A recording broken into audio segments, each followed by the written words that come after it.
The month of April is National Autism Month. Jorge Dominguez is the well-regarded editor of Brooklyn's diocesan Spanish-language newspaper, Nuestra Voz. He's also the father of a very special young man. They join me at the anchor desk. Tomas, the most important question I have for you is, how has living with autism affected your life? Well, it has affected my life in many ways. It has affected how I communicate with people. It has affected how I act in public. And I've even lost friendships because of how I act. In what way? Like, how have you lost friendships? Is it because people don't understand? I don't know. I guess maybe I always misunderstand things, and I always end up getting angry for the lowest things, and I do regret that, but I feel like it's going to make me a more better person in the future. Jorge, when you hear your son speak in such eloquent terms about such a difficult illness, talk to me about the experience for you and your family.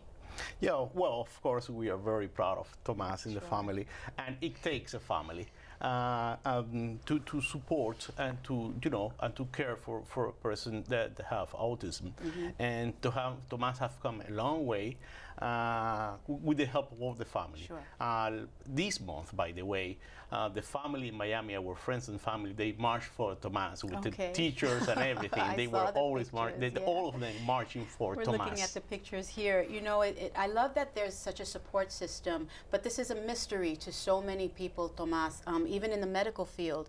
Do you expect that we're going to have answers to a way to combat this illness in your lifetime? Well, I don't know about that. I guess it depends on if the doctors work really hard on it. I guess it depends if we raise enough awareness, and I feel like maybe if we can raise enough awareness, maybe it could be possible if we could find a type of cure in my lifetime.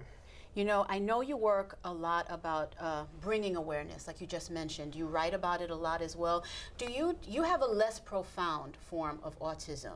Do you, in your spare time, because I know you're busy, talk to peers, maybe mentor them, those with more severe forms of autism? I have lots of friends who have autism, and I do mentor one or two of them. I know there's this one kid who has very severe autism in my school who asks the same questions over and over again, and it can get annoying for me sometimes, but I deal with him and I answer the questions, and he asks like the most questions. Trust me, people do that to me too, so I completely understand your frustration, Tomas. And I think that that's something that is important for us to know, that your frustrations are the same frustrations that other people that don't have the illness suffer. What do you want people to know most about autism? I want people to understand that it is a difficult disability and that they... Don't take your time. Take your time. It's a difficult subject to talk about. But what is the greatest message you have? The greatest message you have is that if you see a kid with autism sitting alone, go and talk to him, no matter how annoying he may act.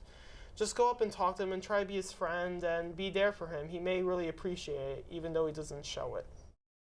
Meeting Tomas, probably the high point of my life. He's such a special young man.